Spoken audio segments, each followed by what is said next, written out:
राहुल एक समझदार लड़का था, लेकिन वह पढ़ाई के मामले में हमेशा मेहनत करने से बचता था। एक बार जब उसका पसंदीदा कप टूट गया तो माँ ने उसे बाजार से खुद जाकर एक अच्छा कप लाने को कहा।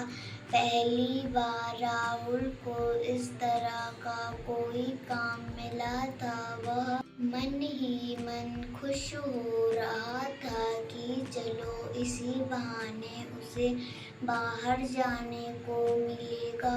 उतनी देर कोई पढ़ने के लिए नहीं कहेगा। वह पास के बाजार में पहुंचा और इधर-उधर कप खोजने लगा। वह जो भी कप उठाता उसमें कोई न कोई कमी होती, कोई कमजोर होता तो किसी की डिजाइन अच्छी नहीं होती। काफी खोजने पर भी उसे कोई अच्छा कप दिखाई नहीं दिया और वो मायूस लौटने लगा। तभी उसकी नजर सामने की दुकान में रखे एक लाल रंग के कप पे जा टिकी। उसकी चमक और खूबसूरती देख राहुल खुश हो गया और झट से दुकानदार से वो कप हाथ में ले देखने लगा।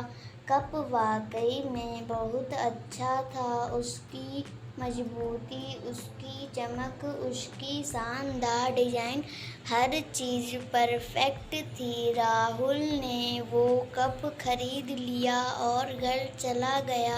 रात को भी वो कप अपने साथ ले बिस्तर पे लेट गया और देखते देखते उसे नींद आ गई। वह गहरी नींद में सो रहा था कि तभी उसे एक आवाज सुनाई दी, राहुल राहुल। राहुल ने देखा कि वो कप उससे बातें कर रहा है।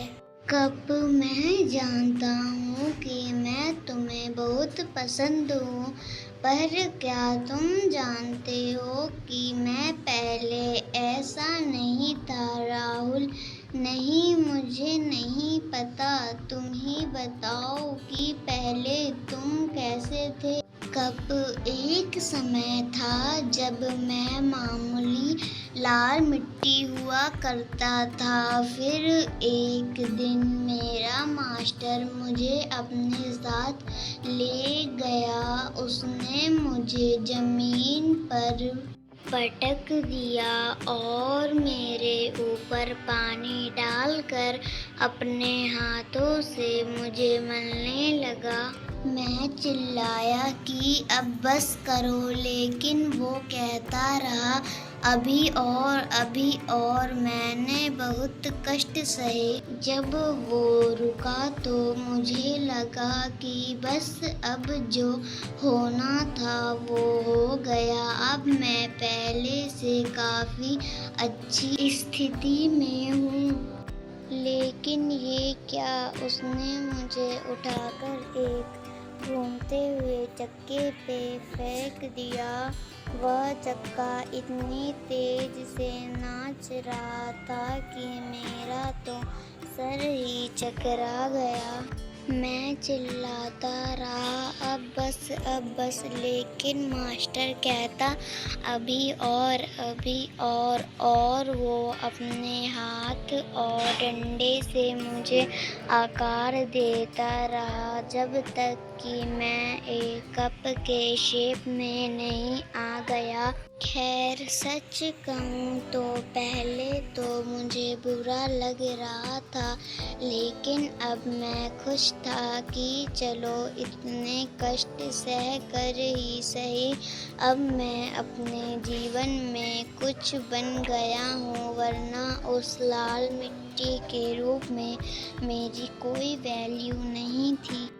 लेकिन मैं हालत था, अभी तो और कष्ट सहने बाकी थे। मास्टर ने मुझे उठाकर आग की भट्ठी में डाल दिया गया। मैंने अपने पुराने जीवन में कभी इतनी गर्मी नहीं सही थी। लगा मानो मैं वहीं जल कर भस्म हो जाऊंगा।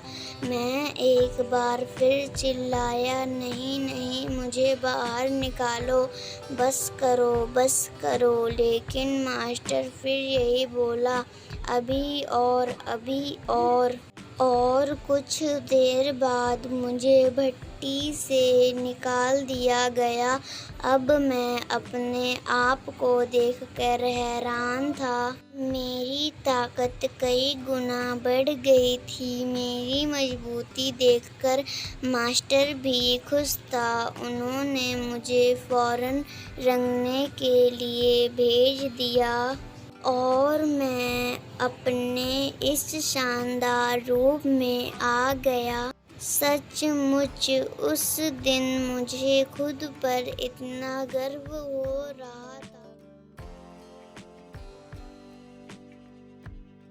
हाँ, ये भी सच है कि उससे पहले मैंने कभी इतनी मेहनत नहीं की थी, इतने कष्ट नहीं सहे थे। लेकिन आज जब मैं अपने आप को देखता हूँ तो मुझे लगता है कि मेरा संघर्ष, मेरी मेहनत बेकार नहीं गई।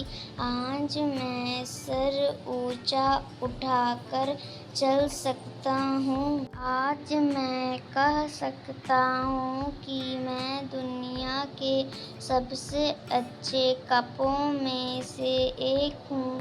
राहुल सारी बातें बड़े ध्यान से सुन रहा था और जैसे ही कप ने अपनी बात पूरी की, उसकी आंखें खुल गईं। आज सपने में ही सही राहुल मेहनत का महत्व समझ गया था। उसने मन ही मन निश्चय किया कि अब वो कभी मेहनत से जी नहीं चुराएगा और अपने टीचर और पेरेंट्स के कहे अनुसार मन लगाकर पढ़ेगा और कड़ी मेहनत करेगा। बच्चों, इस कहानी से हमें कड़ी मेहनत करने की सीख मिलती है, फिर चाहे वो पढ़ाई हो, खेल हो या कोई और चीज़। आपने सुना भी होगा। अगर कहानी पसंद आई हो तो वीडियो को लाइक, चैनल को सब्सक्राइब करना ना भूलें।